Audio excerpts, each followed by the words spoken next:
You think a mop gives you clearance to stand there? The CEO's voice crackled through the security speaker, sharp and public. You're paid to clean floors, not wander outside my boardroom. He paused outside the executive floor, and the CEO saw it. On the security feed, the powerful executive mocked the night cleaner, calling him a trespasser who forgot his place. The cleaner didn't argue. He simply studied the monitors. Minutes later, the entire building would depend on him.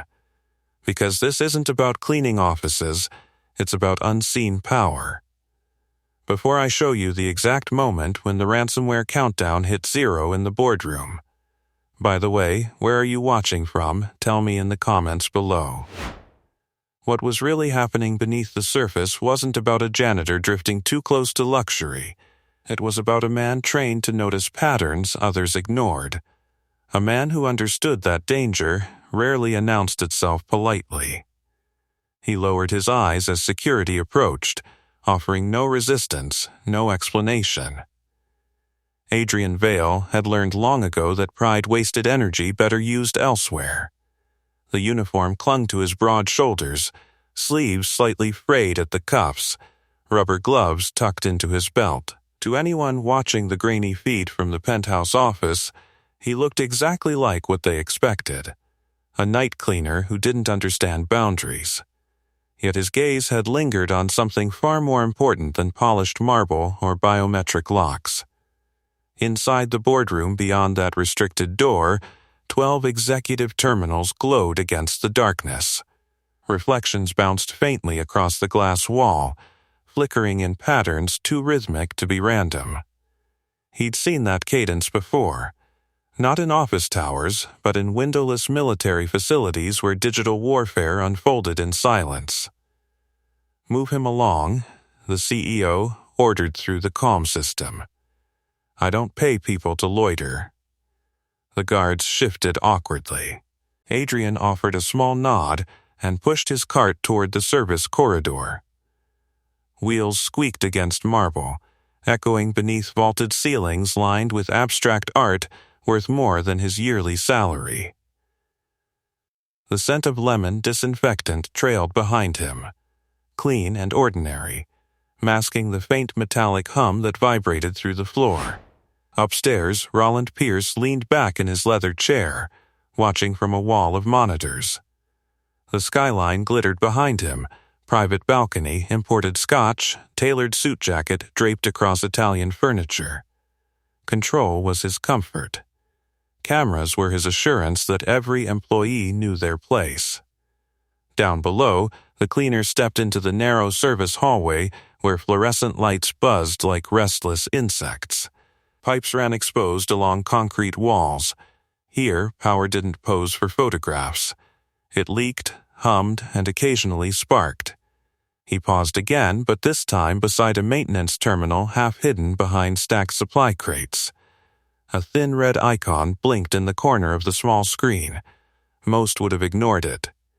He didn't. His fingers hovered, not touching, just observing. The blinking wasn't erratic. It pulsed with deliberate timing. 5 seconds bright, 3 seconds dim. A handshake signal. A reconnaissance sweep. Footsteps echoed. He straightened instantly, pushing the cart forward as if nothing had caught his attention. He'd learned restraint in far harsher places than this. Acting too soon could make things worse. In his pocket, his phone vibrated softly. A photo of his daughter filled the screen when he checked it during break, a gap-toothed smile beneath hospital fluorescent lights. Lila had texted earlier through her tablet, "Don't work too hard, Dad. I need you strong." He inhaled slowly. This job wasn't about dignity anymore. It was about insurance coverage, prescription refills, stability. Losing it over a confrontation would be reckless. But ignoring what he'd just seen could cost far more than employment. Above him, the building's systems whispered in frequencies executives never noticed. Cooling fans accelerating, data packets surging, faint glitches crawling across encrypted dashboards. Rollins' laughter drifted faintly from a nearby monitor in the security office as he replayed the footage of the wandering janitor for a late-night guest. "Can't trust anyone these days," the CEO joked. "Even cleaners think they belong upstairs. Belong." The word settled heavy in Adrian's chest, though his expression remained neutral. Belonging had once meant classified clearances, encrypted briefings, responsibility measured in national security. Now it meant a time card stamped at midnight and rubber-soled shoes squeaking against polished floors. Still, training never truly faded. It adapted. He finished the corridor methodically, wiping glass panels until they reflected only darkness. But beneath that calm surface, calculations moved fast. If the pulse he'd seen was what he suspected, tonight wasn't going to stay quiet. Somewhere deep inside Pierce Global's network, something had just knocked on the door, and someone upstairs was too busy watching the wrong camera to notice. In the penthouse, Roland Pierce swirled amber liquid and crystal and smirked at the replay paused on his screen, the image of a cleaner halted outside his boardroom. "Unbelievable," he muttered. "Give them a uniform and they start imagining promotions." Below, in the service corridor, the man with the mop kept walking. The hum in the walls deepened. It wasn't loud, not yet, but it carried weight, like pressure building behind a sealed door. He felt it through the soles of his shoes, a subtle vibration that didn't match the building's usual nighttime rhythm. Cooling systems were cycling harder than necessary. Data traffic spiked after hours only when something was wrong, or someone was testing defenses. He turned into the janitorial closet and shut the door quietly behind him. The cramped space smelled of bleach and old paper towels. Fluorescent light flickered overhead. He leaned his cart against the wall and exhaled slowly, eyes closing for a brief second. Focus. His mind replayed the pulse pattern from the terminal. 5 seconds bright. 3 seconds dim. A reconnaissance handshake, likely probing executive-level credentials. Whoever was behind it wasn't smashing doors, they were mapping the building's digital blueprint. He stepped back into the hallway, pushing the cart toward the Et wing. Glass offices lined the corridor, empty at this hour except for one. Marisol Chen sat alone beneath cold white light. Her reflection doubled in the window. Screens covered her desk, logs, graphs, system health monitors. Her shoulders were tight, fingers moving fast across the keyboard. She didn't look up when he passed, but her jaw clenched as another alert chimed. He slowed. On one of the monitors, a small red flag blinked, briefly, then vanished. Not random. He kept moving. A cleaner staring at screens was already suspicious enough. But as he mopped near the doorway, he caught fragments of her whispered frustration. "Why are you spiking now? That's not scheduled maintenance." She ran another diagnostic. The system responded clean, too clean. Upstairs, Roland leaned forward as an assistant entered with a tablet. "Tomorrow's investor stream is locked in," she said. "Global access. We're projecting record viewership." "Good," he replied smoothly. "Everything spotless. No surprises. If only he understood what spotless really meant." The man in the corridor finished the Et hallway and headed toward the executive elevators. A security guard glanced at him but said nothing this time. Humiliation had already been delivered, no need for repetition. Inside the elevator shaft, cables thrummed. He listened. There it was again, that faint digital stutter beneath the mechanical noise, like static beneath music. Subtle, disciplined.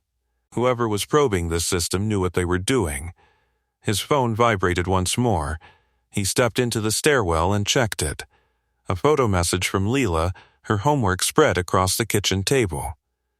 "I saved you the last cookie," she'd written. A small heart followed. He smiled despite the tightness in his chest. She had no idea how close everything always felt to tipping. Her treatments weren't optional. Neither was rent. He typed back quickly, "Be home soon, don't eat my cookie." Then he stared at the stairwell wall, jaw tightening. If this was what he thought it was, tomorrow's broadcast would be the perfect target. Maximum exposure. Maximum leverage. Ransomware didn't just steal data, it stole reputation. And reputation was Pierce Global's currency. He could ignore it. Finish his shift. Go home. Let the executives and their security teams handle whatever storm arrived. But he'd seen this kind of storm before. Ignoring reconnaissance was how disasters began. Back in the penthouse, Roland replayed the camera clip one more time before switching feeds. The cleaner was now just another moving dot in the building. Insignificant. Replaceable. Schedule a meeting with facilities, he told his assistant. We'll remind them about boundaries. Yes, ma'am, the assistant said automatically, correcting herself under his sharp look. Sir, control mattered to him more than accuracy. Downstairs, the elevator doors opened and the night cleaner stepped into the lobby. Polished marble stretched wide beneath hanging chandeliers. Reflections shimmered across the floor as he guided the mop in smooth arcs. Behind the security desk, multiple screens cycled through feeds: parking garage, executive floor, server room. Server room. He angled his body slightly, pretending to wring out the mop while his eyes flicked toward one monitor. A quick flash, red, then green. Then normal again. Too quick for most to register. Not for him. He straightened, heart rate steady but elevated. The handshake pattern was escalating, testing deeper access points. This wasn't random noise, it was a countdown beginning to breathe. He pushed the cart toward the revolving doors, finishing his visible duties. The glass panels reflected a man in worn boots and latex gloves. But beneath that reflection was something far less ordinary. If you're still here, subscribe with the bell on, because what's about to unfold inside this building will prove that power isn't always sitting in the corner office. He glanced once more at the glowing tower rising into the night sky. Tomorrow, those same cameras that mocked him might capture something very different, and somewhere deep within Pierce Global's network, the knocking had just turned into a quiet, patient push. The elevator doors slid open onto the executive level with a soft chime that felt too delicate for what was brewing beneath the surface. He stepped out alone, wheels of the cleaning cart rolling over plush carpet that swallowed sound. The air up here always felt different, cooler, filtered, scented faintly with imported wood polish and expensive restraint. Inside the penthouse office, Roland Pierce adjusted the cuffs of his tailored shirt while scanning tomorrow's investor briefing. Numbers lined the screen in confident rows: growth projections, global expansion, digital resilience. He liked that phrase, digital resilience. It sounded unbreakable. A small notification flickered in the corner of his monitor. System latency spike, 0.8 seconds. It vanished almost immediately. He dismissed it without a second thought. Down the hall, Marisol's fingers hovered over her keyboard as another minor anomaly appeared in her logs. Packet duplication from an external source. Then silence. That's not possible, she murmured under her breath. She ran a trace. Clean. She checked firewall integrity. Stable. Still, the pattern nagged at her. The signals were subtle. Too subtle for random malfunction. Like someone knocking lightly on a door just to confirm it existed. In the corridor outside the boardroom, the cleaner slowed his pace. He could feel the rhythm now. Not through vibration, but through memory. Reconnaissance. Mapping ports. Testing response times. Whoever was behind it was disciplined, patient. The kind who preferred silent entry over brute force. He wiped down a long stretch of glass wall, eyes lowering respectfully whenever a camera swiveled. But his peripheral vision stayed sharp. Inside the boardroom, 12 terminals sat dark, waiting for morning. He paused at the edge of the hallway, not close enough to trigger suspicion, not far enough to lose signal awareness. The subtle flicker from beneath the conference table caught his eye. One of the docked executive tablets glowed faintly before dimming again. 5 seconds bright, 3 seconds dim. There it was again. His pulse remained steady, but a cold certainty formed in his chest. This wasn't just probing anymore. This was timing. Upstairs, Rollins' assistant entered quietly. "We've confirmed all global connections for tomorrow's stream. Asia-Pacific markets will tune in live." "Good," he replied smoothly. "Everything secure?" "It says yes. Of course they did." Marisol leaned back in her chair, rubbing her temples. The logs were too clean. Every irregularity erased itself before she could isolate it. That wasn't malfunction. That was concealment. She stood abruptly and stepped into the hallway, nearly colliding with the man pushing a mop bucket past her door. "Sorry," she said automatically, barely glancing at him. He gave a small nod. But her eyes lingered for half a second longer than usual. "You ever notice the cooling system running heavier at night?" she asked absently, mostly thinking out loud. He hesitated just enough to seem natural. "Sometimes," he said quietly. "Usually means something's working harder than it should." She studied him now, curiosity flickering. "Servers are fine," she replied, though it sounded like she was convincing herself. "Hope so," he answered, tone neutral. "Tomorrow's a big day." Her brow furrowed slightly. "How do you?" He had already continued down the hallway, wheels squeaking softly. Back in the penthouse, Roland opened the building's master security dashboard. Camera feeds cycled automatically. Lobby, parking garage, executive corridor, the cleaner again. Still lingering on that floor, Roland's jaw tightened. "Unbelievable," he muttered. "Doesn't learn." He tapped into the intercom system. "Security. Escort the janitor off executive level." Now, the message crackled faintly through hidden speakers in the hallway. He heard it. So did Marisol. She stepped back into her office, unsettled. 2 guards approached from opposite ends of the corridor.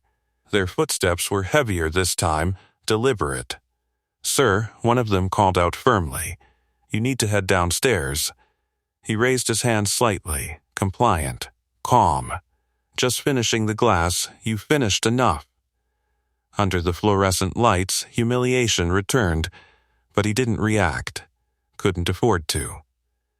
As they guided him toward the elevator, another notification pulsed inside the boardroom. Unauthorized credential simulation detected. Then vanished. Marisol's eyes widened at her monitor. "Wait," she whispered. The elevator doors closed on the night cleaner as security escorted him down. Inside that sealed metal box, the hum intensified. Not mechanical, digital. The countdown had shifted from reconnaissance to positioning. Someone wasn't just knocking anymore. They were about to walk in, and the only person in the building who fully understood that was the man being escorted away from the very floor that mattered most. The elevator descended with a smooth, indifferent glide. Fluorescent light reflected off stainless steel walls, casting pale shadows across his face.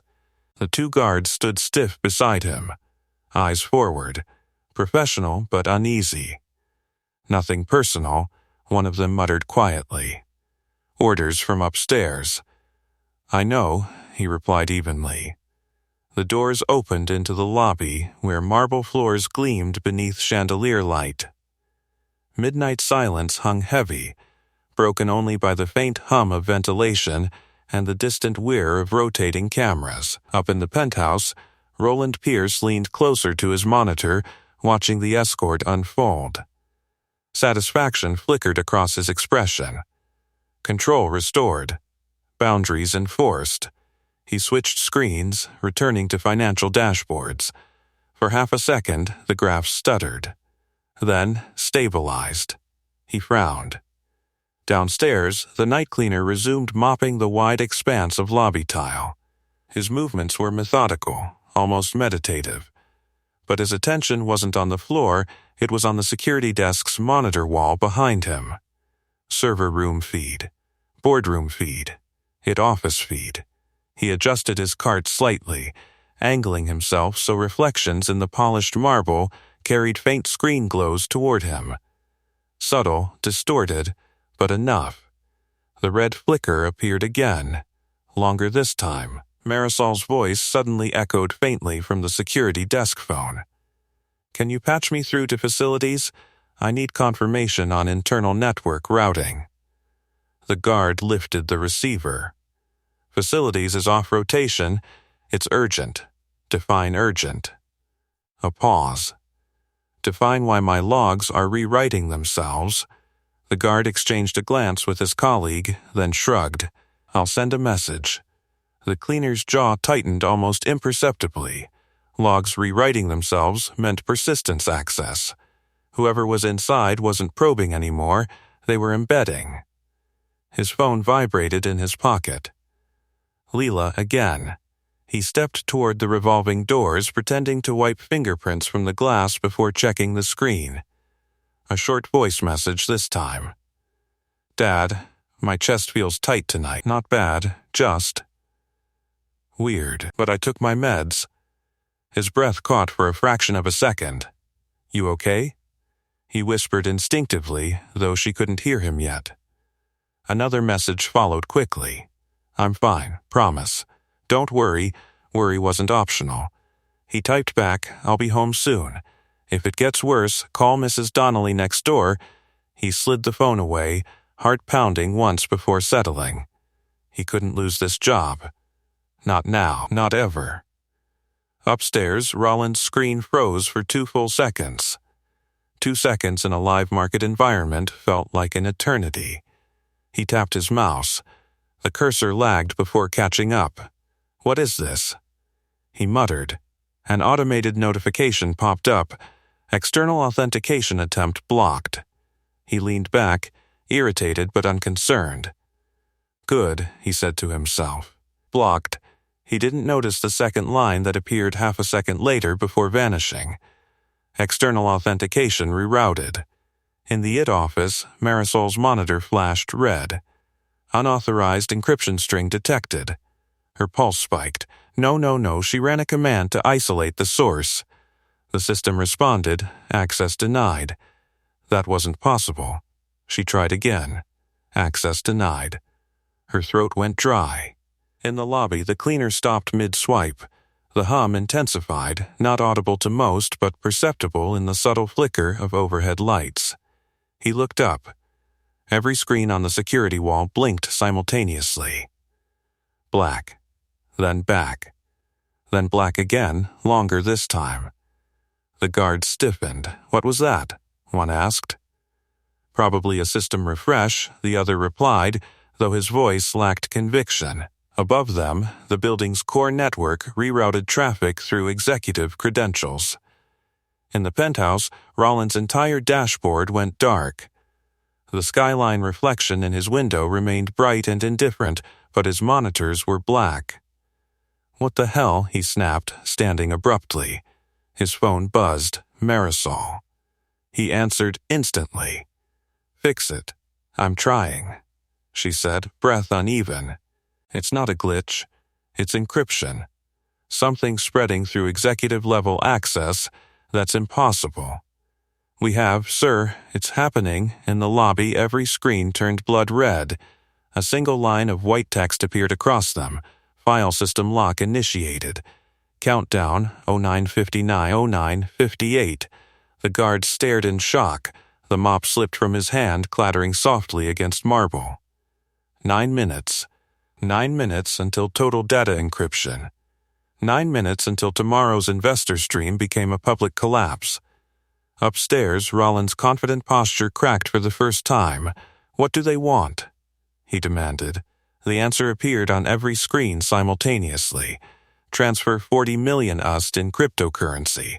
Failure results in permanent data erasure. The countdown ticked to 0912. Marisol's voice trembled through the phone. They're using layered encryption. I can't even see the origin. Roland's eyes darted to the security feed. There, in the lobby, beneath the red glow of ransom text, stood the man he'd just humiliated. Still, watching. Not panicking, not confused, just calculating. And for the first time that night, Roland Pierce felt something unfamiliar tighten in his chest. Helplessness. It crept up Roland Pierce's spine like cold water as the countdown burned red across every screen in his building. 0857. 0856. Shut it down, he barked into the phone. Kill the network. Pull the plug if you have to. I can't just. Marisol's voice cracked. If we sever it blindly, we could trigger the wipe sequence faster. It's designed to punish panic. Then stop it. I'm trying. In the lobby, the red glow reflected off polished marble, painting the ceiling in emergency light. The guard stepped back from the security desk as if the screens themselves were dangerous. The cleaner bent slowly, picked up the fallen mop, and set it upright in the bucket. 0742. He walked toward the desk, boots echoing sharply now. Sir. One guard warned, uncertain. You need to. Call it, he said quietly. They're all ready. Put her on speaker, something in his tone cut through the chaos. Not loud, not aggressive, just certain. The guard hesitated, then pressed the button. Marisol's breath came through the speaker in quick pulls. Who is that? It's the janitor, the guard replied awkwardly. A pause. Then, what? He stepped closer to the monitor wall, eyes scanning the ransom code streaming along the bottom of the display. Layered, obfuscated, but familiar. They're not encrypting everything at once, he said calmly. They're staging it in tiers. Executive credentials first, financial archives second, public-facing assets last. Silence filled the lobby. How would you, Marisol began. Because that's how you maximize leverage without tipping the system too early, he finished. 0701. Upstairs, Roland gripped his desk. Who is talking? The cleaner, Marisol replied faintly. Get him away from my systems. The man in the lobby exhaled slowly. If you isolate node clusters 3 and 7 right now, he continued evenly, you can slow the cascade. They're using mirrored credentials to jump laterally. Break the mirror. Marisol stared at her screen. Node clusters 3 and 7 were flashing amber, minor irregularities she hadn't prioritized. How do you know that? She whispered. Because they want you looking at the loud signals while they slip through the quiet ones. 0633. Roland's jaw tightened. Don't listen to him. He's not authorized. Another wave of screens flickered. One monitor in the penthouse office went permanently black. Roland's pulse spiked. Marisol, he snapped. Fix this now. She swallowed hard and rerouted cluster 3. The red pulse slowed slightly. 0611. She shifted to cluster 7. For 2 seconds, the countdown froze, then resumed at 0558. It worked, she breathed. In the lobby, the guard stared at the cleaner as if seeing him for the first time. Who are you? One asked under his breath. He didn't answer. Upstairs, Roland felt the shift. He hated it. Patch me into the lobby, he ordered. His voice thundered from hidden speakers. You, he said sharply. Step away from that desk. The man looked up at the nearest camera. For a brief second, their eyes met through glass and wires. If you'd prefer to wire $40 million to criminals, I can step away, he replied evenly. But you have less than 6 minutes. The guards froze. Marisol spoke again, urgency sharpening her tone. Sir, he's right about the tiered structure. I see the pattern now. It's military-grade encryption, military-grade. The word landed heavily in the penthouse. 0512. Roland's control was slipping through his fingers like sand. What do you need? He demanded finally, pride cracking. The cleaner's gaze returned to the code. I need direct access to the executive server room, he said calmly, not remote, physical. That's restricted. So is losing your entire company. The countdown ticked. 0447. Roland hesitated only a second longer. Grant him temporary clearance, he ordered through clenched teeth. The guard at the desk blinked. Sir, do it. A green light flashed on the security panel beside the elevator. Temporary access granted. The cleaner stepped back from the desk, picking up his cart handle. You're taking that with you? The guard asked, bewildered. He gave the faintest nod. Always bring your tools. As the elevator doors slid open, red light pulsed across stainless steel walls. 0419. He stepped inside alone. Before the doors closed, he glanced once at the camera. If you're still watching, he said evenly, subscribe with the bell on. Because what happens in the next 4 minutes will decide who really belongs in this building. The doors shut. Upward. In the penthouse, Roland didn't know whether to feel furious or relieved. In the IT office, Marisol rerouted secondary firewalls, buying seconds. Just seconds. The elevator climbed. 0341. Inside that rising steel box stood a man in worn boots and latex gloves, and beneath the uniform, the quiet precision of someone who had faced countdowns far more deadly than this. The building trembled faintly, not from structural strain, but from digital war. And for the first time that night, the CEO wasn't watching a cleaner. He was waiting for him. The elevator doors opened onto the executive level with a soft chime that felt almost mocking beneath the crimson pulse of emergency lights. The hallway that had swallowed his humiliation less than an hour ago now flickered in warning. Countdown numbers glowed across wall-mounted displays. 0318. He stepped out, pushing the cart forward. The carpet muffled his boots, but urgency pressed against his ribs like a tightening band. Cameras tracked his movement, but no one ordered security to remove him this time. At the end of the corridor, reinforced glass doors sealed the executive server room. A biometric panel blinked green. Temporary clearance. He pressed his thumb against the scanner. The lock clicked open. Cold air rushed out to meet him, heavy with ozone and machine heat. Racks of servers towered in symmetrical rows, LED lights blinking in frantic rhythm. The hum here wasn't subtle anymore, it roared, a mechanical heartbeat accelerating toward failure. At 0254. Upstairs, Roland stood rigid behind his desk, watching through internal feeds. His reflection in the dark window looked smaller now. Marisol, he snapped. Is he inside? Yes, she said breathlessly. He's in the server vault. Keep recording everything. As if documentation would restore control. Inside the vault, the cleaner parked the cart against the wall and pulled off his rubber gloves.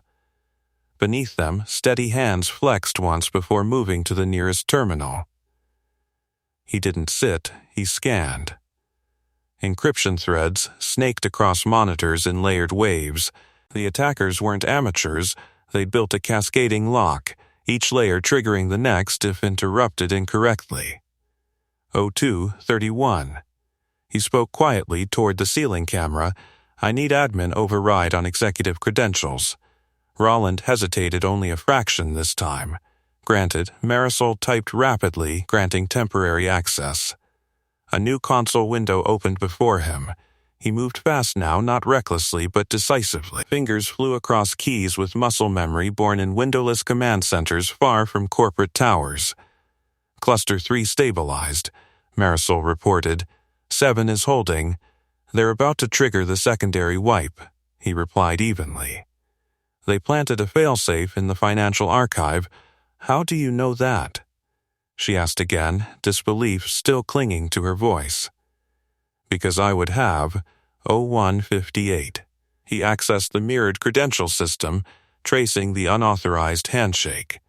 It branched across multiple offshore servers, masked behind legitimate employee IDs. They cloned executive tokens, he muttered. Smart. Roland leaned closer to his monitor. Can you stop it? Silence for 2 seconds. Then, yes. The word didn't carry arrogance. It carried certainty. 0137. He isolated the mirror path and severed it manually, rerouting internal authentication through a cold backup channel rarely used. It was risky. If mistimed, it could accelerate the wipe. Sweat gathered at his temple despite the chilled air. He adjusted firewall rules line by line, bypassing automated systems that had already been compromised. Marisol watched his commands scroll across her mirrored display. Those protocols, they're not corporate standard, she whispered. No, he replied. They're defensive countermeasures, 0112. The countdown flickered, 0111, 0110. Then stalled. The red digits froze at 0109. Roland's breath caught audibly through the speaker feed. Did you? Not yet, he interrupted. They'll try to restart the clock. As if summoned by his words, the numbers blinked. 0108, 0107. He moved again, this time injecting a false response signal back through the breach channel. They think the transfer is processing, he explained calmly, buying us confusion on their end. Marisol stared at her screen. You're feeding them a ghost transaction, yes, 0052. The encryption threads began unraveling from the outer layers inward, not cleanly but enough. Server lights shifted from red to amber, then amber to green. Roland exhaled a shaky breath he hadn't realized he was holding. Finish it, he ordered, though the command sounded more like a plea. He initiated a deep purge protocol, isolating corrupted files into a quarantine segment before wiping the malicious code entirely. Alert 29. The countdown glitched. Alert 28. Alert 17. Alert 03. The numbers vanished. Every screen in the building went black. For one endless second, silence swallowed everything. Then monitors rebooted. Normal dashboards reappeared. Financial graphs, security feeds, clean systems, no ransom message, no red glow, just quiet hum and blinking green LEDs. Inside the server vault, he stepped back from the console slowly, shoulders lowering as tension drained from his spine. It's contained, he said simply. Marisol let out a breath that sounded dangerously close to a laugh. You stopped it. Up in the penthouse, Roland gripped the edge of his desk. Confirm full integrity, he demanded, though his voice lacked its earlier bite. Marisol ran diagnostics. All primary systems restored. No data loss detected. Relief rippled through the building like a physical wave. In the server room, the cleaner reached for his gloves again, sliding them back on with quiet practicality. The hum of machines returned to its normal cadence. He glanced once at the ceiling camera. Next time, he said evenly, watch the systems, not the people holding mops. Upstairs, Roland had no response, because the man he'd mocked less than an hour ago had just done what millions of dollars in cybersecurity contracts could not. And for the first time since the countdown began, the building wasn't trembling. The balance of power was. For several seconds after the screen stabilized, no one spoke. The server room lights blinked steady green, calm and indifferent, as if nothing extraordinary had happened. The hum returned to its normal rhythm, cooling fans spinning, processors cycling, the quiet heartbeat of a corporation that had nearly flatlined. He removed his gloves slowly, flexing his fingers once before resting his palms against the cold metal edge of the console. The adrenaline that had carried him through the last 3 minutes now drained in a controlled descent. He didn't celebrate. He assessed. "Run a secondary integrity scan," he said toward the camera. "Don't trust the first clean result." Marisol, still in her glass office down the hall, nodded instinctively even though he couldn't see her. "Already running it," she replied, voice steadier now. "Archive layers are intact. Financial ledgers untouched. Public servers stable." In the penthouse, Roland Pierce sank into his leather chair, staring at the restored dashboards. The skyline beyond his window shimmered, unaware of how close he'd come to watching his empire collapse in real time. "How?" he asked finally, the word barely audible. The speaker in the server room carried his voice. "How did you know what to do?" He looked up at the camera, expression unreadable. "Pattern recognition," he answered simply. "That's not an answer. It is if you've seen the pattern before." Silence lingered again, but this time it felt different, less charged with panic, more weighted with realization. Marisol stepped out of her office and moved down the corridor toward the server vault, heels clicking against polished flooring. The executive level, once a symbol of exclusion, now felt like neutral ground. She stopped just outside the glass doors, watching him through the pane. "You said military grade," she called carefully. "What does that mean exactly?" He hesitated, then pushed open the door. "It means whoever built that ransomware understood layered defense architecture," he replied evenly. "They weren't guessing. They were testing response times before committing." Her eyes sharpened. "And you knew how to counter it?" "Yes." "Because?" He studied her for a moment. She wasn't accusing. She was connecting dots. "Because I used to build systems meant to survive that kind of attack," he said quietly. The words hung in the chilled air. In the penthouse, Roland leaned forward. "Used to?" The man stepped away from the console, pulling his cart slightly aside as if reclaiming the physical reminder of his current role. "Military cyber defense," he said calmly, "specialized in breach containment. Infrastructure protection." Marisol's breath caught softly. "You're telling me our night cleaner wasn't always a night cleaner," he finished. The simplicity of it disarmed her more than arrogance ever could have. Roland stood abruptly. "Why are you pushing a mop in my building if you have that background?" There it was again, my building. He didn't flinch. "Because medical insurance matters more than pride," he replied. Marisol's gaze softened slightly. Roland's expression shifted, confusion wrestling with discomfort. "You could have applied for a corporate role after a divorce and a failed consultancy?" He said evenly. "Gaps on RSMs raise eyebrows. Night shifts don't." The CEO had no immediate response to that. Down the corridor, 2 security guards lingered awkwardly, pretending to check panels while clearly listening. The same men who had escorted him down earlier now avoided meeting his eyes. Marisol checked her tablet again. Integrity scan complete. No residual encryption threads. He was right about the secondary failsafe in financial archives. Roland exhaled slowly. The word right echoed louder than any insult he'd thrown earlier. He moved toward the elevator, straightening his jacket, restoring posture piece by piece. "Stay there," he ordered into the speaker. "I'm coming down." The line went dead. In the server room, the former officer slipped his gloves fully back on and adjusted the mop handle. Practical. Grounded. No performance. "You didn't have to step in," Marisol said quietly. "Yes, I did."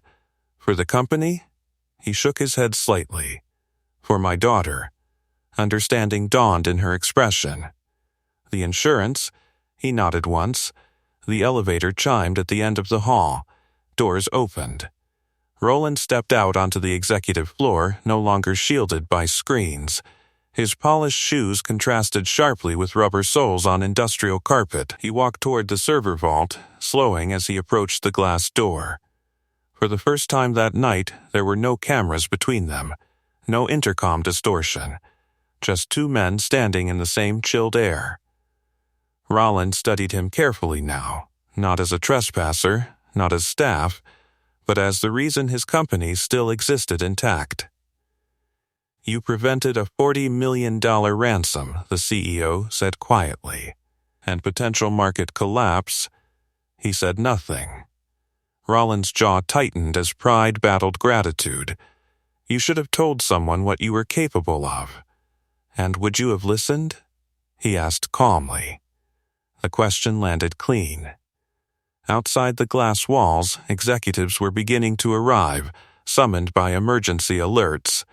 Word was spreading quickly. The story would move through corridors by morning.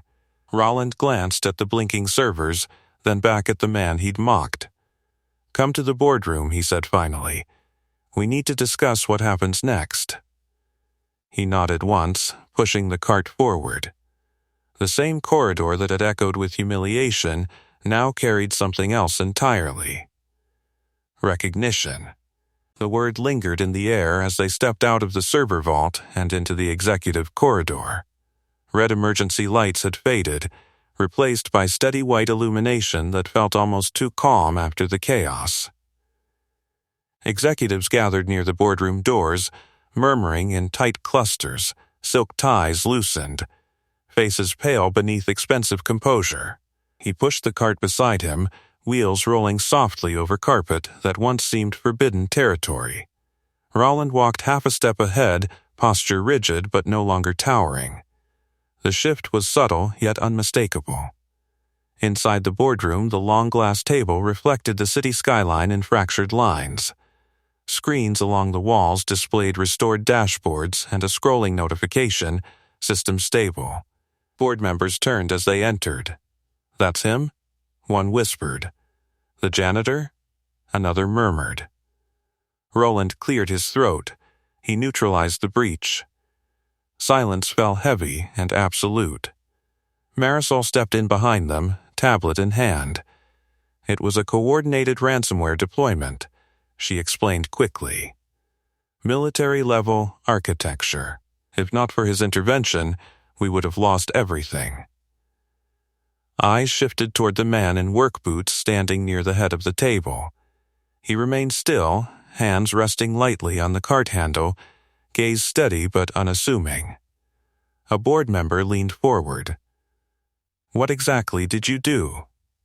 He answered without theatrics. "Isolated mirrored credentials.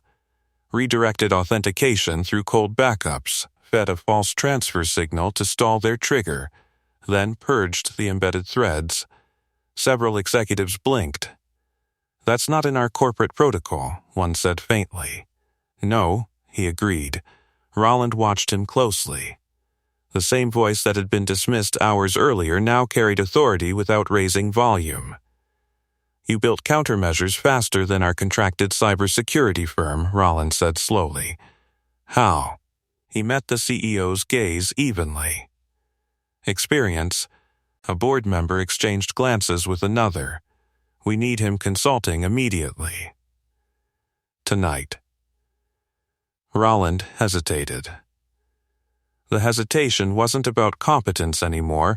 It was about pride, about authority, about acknowledging publicly that the person he'd humiliated was now indispensable. He inhaled sharply. "Effective immediately," he announced, voice controlled but firm. "He will assist in auditing all executive-level security protocols." The room absorbed the statement. The janitor, auditing executives. He didn't react outwardly. But something steady and protective rose inside him, not for himself, but for what this meant. Insurance, stability, leverage to secure his daughter's future. Marisol stepped closer. "We should also trace the origin servers. There's a chance this attack exploited internal shortcuts." Her words carried implication. Roland's jaw tightened again. Internal shortcuts. He knew exactly what she meant. cost-saving measures, streamlined access for executive convenience, reduced authentication layers to save seconds during meetings, seconds that had nearly cost millions. A board member looked directly at him. Were any of those shortcuts approved at your level? The question hung sharp as glass. Roland didn't answer immediately.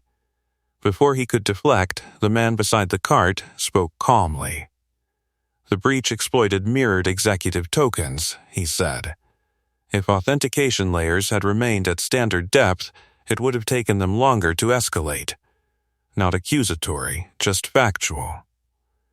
The room shifted perceptibly. Marisol tapped her tablet. He's right. The attackers moved fastest through high-level credentials. Eyes turned back to Roland. For a moment, the CEO looked smaller than the skyline behind him. He cleared his throat. We'll conduct a full internal review. It wasn't an admission, but it was movement. The man in work boots adjusted his grip on the cart slightly. This won't be the last attempt, he added quietly. They'll test again. Probably differently. A board member leaned forward. Can you prepare us? Yes, no hesitation. The answer settled like foundation beneath cracked marble. Roland studied him once more, then addressed the room. We'll convene again in 30 minutes with a full action plan. Executives began filing out, murmuring, glancing back at the unlikely figure at the center of the table. As the room cleared, Roland approached him privately. You understand, he said quietly, that this changes things. It changes priorities, he replied evenly. Roland's gaze sharpened. What do you want? The question was direct, transactional. He considered for half a second. Stability, he said. Nothing extravagant, Roland frowned slightly. Define stability, healthcare coverage, a formal role, clear authority when security is involved. Direct, measured, no greed. Roland exhaled slowly. You'll have it. For the first time that night, something close to humility touched his expression. Before they could continue, Marisol stepped back in. We should prepare a public statement before markets open. Investors need reassurance. Roland nodded stiffly. Draft something. She hesitated, then glanced at the man beside the cart. You might want to stay with us for that, she said carefully. Transparency matters. He gave a small nod. If you're still watching this unfold, subscribe with the bell on, because the next move won't just repair systems, it'll reshape power inside this building. The boardroom lights dimmed slightly as dawn began to hint along the horizon. The same corridor that once echoed with dismissal now carried preparation. And for the first time since he'd stepped into this tower wearing a maintenance badge, he wasn't standing where power never looked. Power was looking directly at him. Dawn pressed faint gray light against the boardroom windows, softening the skyline's hard edges. Inside, tension lingered like static after lightning. Executives had retreated to smaller clusters, phones pressed to ears, voices hushed but urgent. He stood near the head of the glass table now, not seated, not claiming authority, just positioned where he could see every screen. Marisol projected a system map across the wall. Primary breach vector confirmed, she said. They entered through cloned executive tokens tied to reduced authentication layers. The word reduced seemed to echo. Roland remained at the far end of the table, hands clasped behind his back. He didn't interrupt. He couldn't. The system map pulsed faintly as data reassembled into clarity. Offshore routing, masked IP clusters, timed escalation patterns. They'll try again, the former officer said quietly, but not the same way. Now they know we can counter layered encryption. Next time they'll aim for human error. Phishing? One board member asked. Or internal fatigue, he replied. Late-night approvals. Assumptions. Trust exploited. Marisol nodded. He's right. They'll shift from brute encryption to behavioral manipulation. Rollins' jaw tightened at the implication. The breach had exposed more than vulnerability. It had exposed arrogance. He turned toward the man in work boots. "Walk us through what needs to change." The phrasing carried weight. Not tell us what to do, not suggest. Walk us through. He stepped forward slightly, hands resting lightly against the table's edge. Reinstate full authentication depth, he began evenly. No executive exceptions. Rotate token keys weekly instead of monthly. Segment financial archives from public broadcast systems permanently. A board member scribbled notes rapidly. Independent oversight, he added. Security shouldn't report solely to executive operations. It creates blind spots. That one landed harder. Roland exhaled through his nose. Meaning, the CEO asked carefully, meaning security decisions can't be influenced by convenience. Silence fell again, heavier than before. Marisol broke it gently. He's not wrong. The former officer continued without pressing advantage. Also, run a silent audit on all mirrored credentials. If one was cloned successfully, others may have been tested. Another board member looked uneasy. Are we still exposed? Not at this moment, he replied. But resilience isn't built in reaction. It's built in discipline. Roland moved to the window, staring down at the city beginning to stir.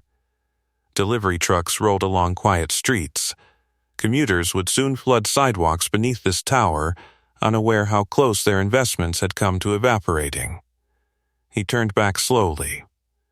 We'll implement the full protocol reset, he said. Immediately. Marisol's eyes flicked toward him, surprised but approving. A communications director entered briskly. Markets open in 2 hours. Investors are already asking questions about system interruptions. Roland nodded. Prepare a briefing. Transparent or contained, she asked. The room waited.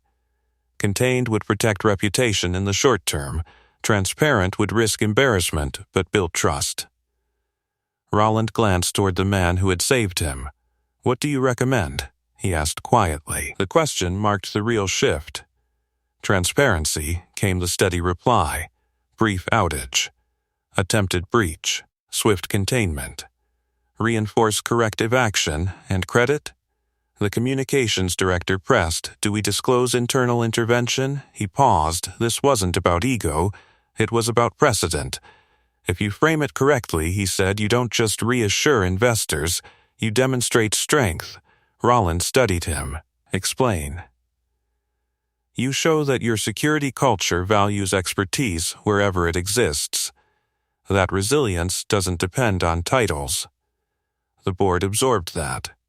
It wasn't just advice, it was indictment. Marisol folded her arms thoughtfully. It would send a powerful message. Roland's shoulders lowered slightly. Prepare the statement, he said finally. Full transparency. The communications director nodded and hurried out. The boardroom emptied gradually until only 3 remained, Roland, Marisol, and the man who had walked in with a mop. Roland approached him directly. You were right about executive shortcuts, he admitted quietly. I prioritized speed. And tonight cost you 9 minutes, came the calm response. Roland gave a faint, humorless exhale. 9 minutes that nearly erased everything. He extended his hand. It wasn't theatrical. It wasn't forced. It was acknowledgment. The former officer looked at the offered hand for half a second, then shook it. Grip firm. Equal. No subservience. Marisol watched the exchange with quiet understanding. The building had shifted. Not structurally, but culturally. Outside the boardroom, early staff began arriving, whispers spreading about what had happened overnight. Security guards who once escorted him now nodded with something close to respect. He retrieved his cart from where it leaned near the wall. Roland noticed. You don't need that anymore, the CEO said. He glanced at the cart. Until paperwork changes, he replied evenly, I still have a shift to finish. Roland almost smiled. As he pushed the cart toward the hallway, dawn light spilled fully into the corridor. The same path that once reflected red ransom glow now shimmered with morning clarity. Behind him, Roland turned back toward the boardroom table, not as a man reclaiming control, but as one preparing to share it. And somewhere deep in the building's network, quiet defenses stood stronger than they had the night before. The boardroom filled again within the hour, but this time not with panic, with cameras. Tripods lined the glass walls. A portable broadcast rig hummed softly near the entrance. The communications team moved with brisk precision, adjusting angles, testing microphones, rehearsing key phrases under their breath. Markets would open soon. Roland stood at the head of the table, jacket buttoned, tie straightened, expression composed but no longer invincible. Behind him, screens displayed a single slide. Security incident resolved. Marisol stood off to one side, tablet in hand, posture steady. And near the edge of the room, slightly outside the arc of executive chairs, stood the man who had walked in with a mop less than 12 hours ago. He hadn't changed clothes yet. There hadn't been time. Roland glanced toward him briefly, then back to the cameras. Are we live? He asked. 30 seconds, a producer replied. Silence settled. In that stillness, the former officer felt the weight of the moment, not as performance, but as pivot. This wasn't about recognition for its own sake. It was about precedent, about whether a corporation built on hierarchy could admit that strength sometimes wore rubber soles. 10 seconds. Roland inhaled. The red recording light blinked on. Good morning, he began smoothly. Last night, Pierce Global experienced an attempted cybersecurity breach targeting executive-level credentials. The statement was clear. Measured. Our internal systems detected and contained the threat before any data loss occurred. There has been no financial compromise. He paused, eyes steady on the lens. But I want to be transparent about something else. Marisol's gaze flicked toward him. This attack exploited security shortcuts implemented at the executive level. That responsibility falls on me. The room went still. Even the camera operator blinked. Roland continued. We will be reinstating full authentication protocols and restructuring oversight to ensure that security decisions are insulated from operational convenience. The words were deliberate, humble without theatrics. And finally, he added, turning slightly, I want to acknowledge the individual whose expertise neutralized this threat. Cameras pivoted instinctively. The man near the wall didn't move. Adrian Vale, Roland said clearly, using his full name for the first time in public.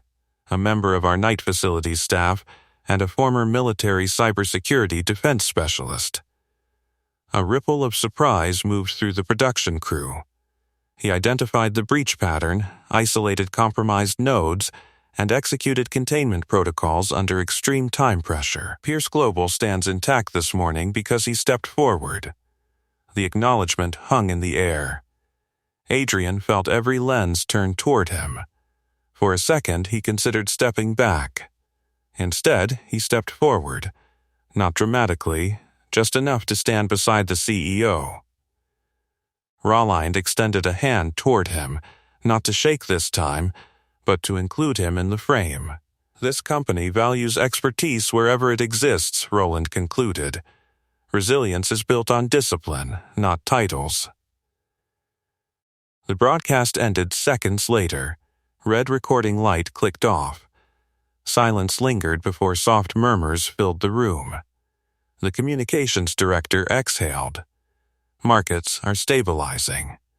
Early reactions are positive. Marisol allowed herself a small smile. Transparency worked.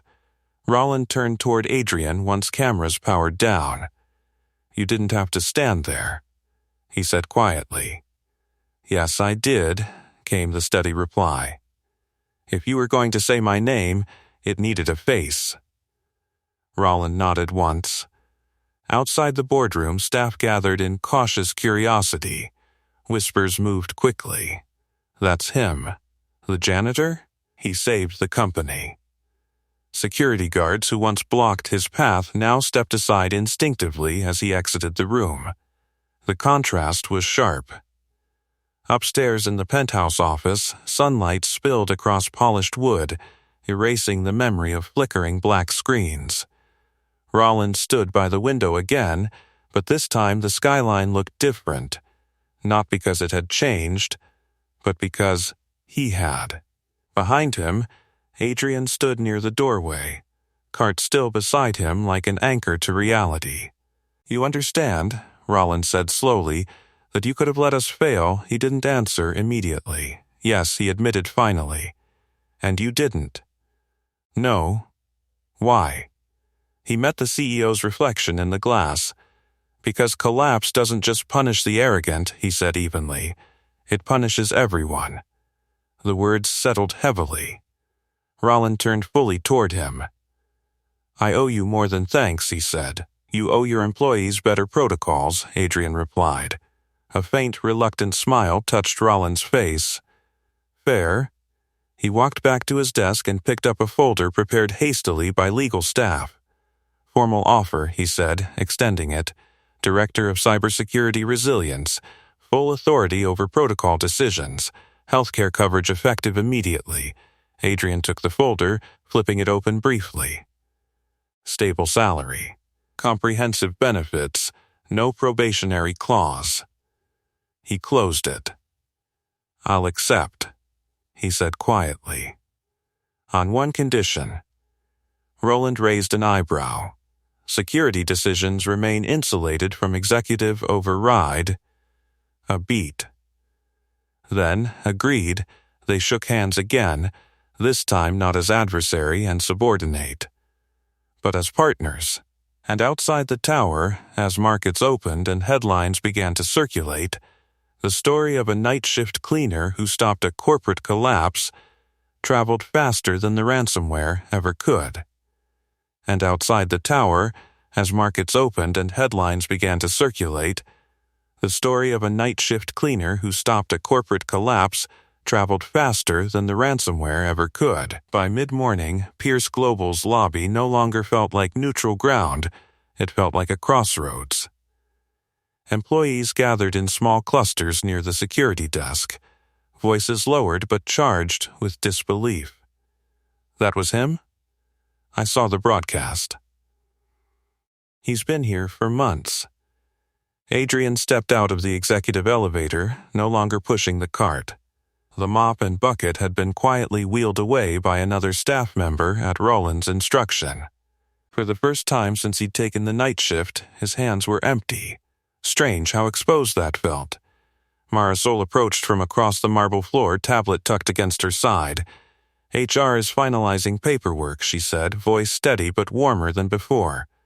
Legal's drafting internal protocol changes. He nodded. Good. They're also drafting a press feature, she added carefully. Your background. Military service. Consultancy. The whole story. His jaw tightened slightly. Keep it focused on the systems. She studied him for a moment. You don't want the spotlight. I want stability. That answer hadn't changed. Across the lobby, two of the security guards who had escorted him earlier stood awkwardly near the desk. One cleared his throat as Adrian walked past. Sir, the guard said quietly. He paused. We didn't know. He held the man's gaze for a second, then gave a small nod. You followed orders. It wasn't forgiveness. It was understanding. Upstairs, Roland stood in the boardroom again, this time alone. The glass table reflected sunlight instead of red warning code. He traced a finger along its surface absently, replaying the night in his mind. Control had always meant surveillance, hierarchy, visible authority. But resilience, that had come from somewhere he hadn't bothered to look. His assistant entered softly. The internal memo is ready. We're announcing his appointment. Send it, Roland replied. And the facilities team? Roland hesitated. Full review, he said finally. Pay scale adjustments, training access, recognition pathways. His assistant blinked, surprised. For all levels? For all levels. Downstairs, Adrian's phone vibrated. He stepped toward the revolving doors, sunlight warming his face as he answered. Dad? Lila's voice carried brightness this time.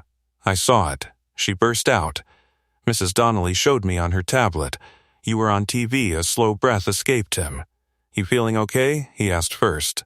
I'm good, she said quickly. But, is it true? You stopped bad guys? He smiled faintly, leaning one shoulder against the cool glass. I helped fix something, he said gently. That's what heroes say, she replied. The word tightened something in his chest. I'm not a hero, he murmured. I'm your dad. That's the same thing, she insisted. He closed his eyes briefly, steadying himself. I'll be home soon, he said, and we'll talk about it over that cookie you saved me. She laughed softly. Okay, but don't be late. The call ended. He stood there for a moment longer, watching pedestrians move along the sidewalk outside. Life continuing, markets stabilizing, no one on the street knowing how close a digital catastrophe had come. Behind him, Roland's voice echoed from the lobby staircase. Adrian. He turned. The CEO descended the final steps without entourage or camera crew this time. I sent the memo, Roland said. You're officially Director of Cybersecurity Resilience. Effective immediately? Adrian asked. Yes, a pause settled between them, not tense, just reflective. I also authorized a full compensation review for facilities staff, Roland added, and internal advancement programs. Adrian regarded him carefully. That wasn't in our agreement. No, Roland admitted. But it should have been. Silence lingered. Roland glanced around the lobby, the marble, the glass, the uniforms moving quietly through the space.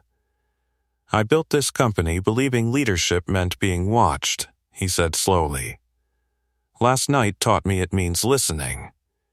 Adrian didn't respond with praise. He simply inclined his head slightly. Thank you, Roland said finally, not as CEO to employee, but as one man to another. The words felt different now. Earned. As Roland walked away, employees parted respectfully for Adrian without being told. The shift wasn't loud. It wasn't dramatic. But it was real. He looked up toward the executive floors, remembering red countdown numbers and the sting of humiliation. Then he looked down at his own reflection in the polished marble. Still the same man. Just finally seen. And somewhere deep in the building's network and culture, the reset was complete. By late afternoon, sunlight poured through the lobby atrium in wide golden sheets, washing away the last traces of tension. Employees moved with renewed purpose, conversations quieter but steadier. The building felt different, not because of new technology humming in hidden rooms, but because something unspoken had shifted in plain sight. Adrian stood near the reception desk, reviewing final protocol drafts on a tablet Marisol had handed him. Authentication layers restored, oversight structures separated, executive overrides removed. Disciplined, transparent, he handed the tablet back. This will hold, he said quietly. Marisol nodded. It will, and so will you. He allowed the faintest smile. That's the plan. Outside, a car pulled up near the curb, small and practical. Mrs. Donnelly's sedan. Through the glass doors, he saw a familiar figure climb out, dark hair catching sunlight, backpack bouncing slightly against her shoulders. Leela. She pushed through the revolving doors with wide eyes, looking up at the towering ceiling as if stepping into a museum. Dad. The word echoed softly through the atrium. Heads turned, not with curiosity this time, but warmth. He crouched slightly as she ran into his arms. She felt small and solid and real, grounding him more firmly than any title ever could. "You work here?" she asked, peering around at marble floors and sweeping staircases. "I do," he said. She looked up at him seriously. "Are you still cleaning?"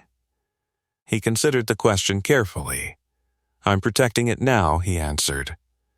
Her brow furrowed for a second, then she nodded as if that made perfect sense. Roland watched from a distance near the staircase, hands loosely at his sides. He didn't interrupt, didn't announce himself. Instead, he approached slowly. "You must be Lila," he said gently. She turned, studying him with open curiosity. "Yes, I'm Roland. The boss?" she asked bluntly. A faint chuckle escaped him. Something like that she looked back at her father. "He yelled at you." The lobby fell quiet again, tension flickering in subtle glances. Adrian exhaled softly. "That's over," he said. Roland didn't flinch from the child's honesty. "Yes," he said quietly, "and I was wrong." The simplicity of the admission carried weight. Leela considered him for a long moment, then nodded once, satisfied. "Okay," she said. And just like that, the building felt lighter. Roland extended a small access badge toward Adrian, not a temporary clearance, not a facilities tag, a permanent executive-level credential. "No exceptions," Roland said quietly. "Full authority." Adrian accepted it. Not as a trophy, as responsibility. Around them, employees resumed movement. Conversations returned. Work continued. But something fundamental had changed. Facilities staff straightened slightly when passing through corridors. Security guards offered genuine nods instead of guarded ones. Teams began restructuring protocols with collaborative urgency instead of isolated stress. Recognition had rippled outward. Later, as they stepped back outside into cooling evening air, Leela slipped her hand into his. "You didn't tell me you were that important," she said softly. He looked down at her. "I'm important to you," he replied. "That's what I meant," she said. He smiled, squeezing her hand gently. Behind them, Pierce Global's tower rose against the sky, glass reflecting sunset in quiet brilliance. The same building that had once seemed to exist above him now felt different. Not conquered. Balanced. He paused before they reached the car, glancing back once more. Power didn't always live in corner offices or camera feeds. Sometimes it stood in service corridors, unnoticed, waiting for the moment it was needed. And when that moment came, it didn't shout. It acted. If this story moved you, ask me for the next story title you want to hear. Subscribe and don't miss our next story. He missed his daughter's recital for work. The CEO showed up in his seat instead. Trust me, you'll feel it. And tell me in the comments, what injustice should we tackle next?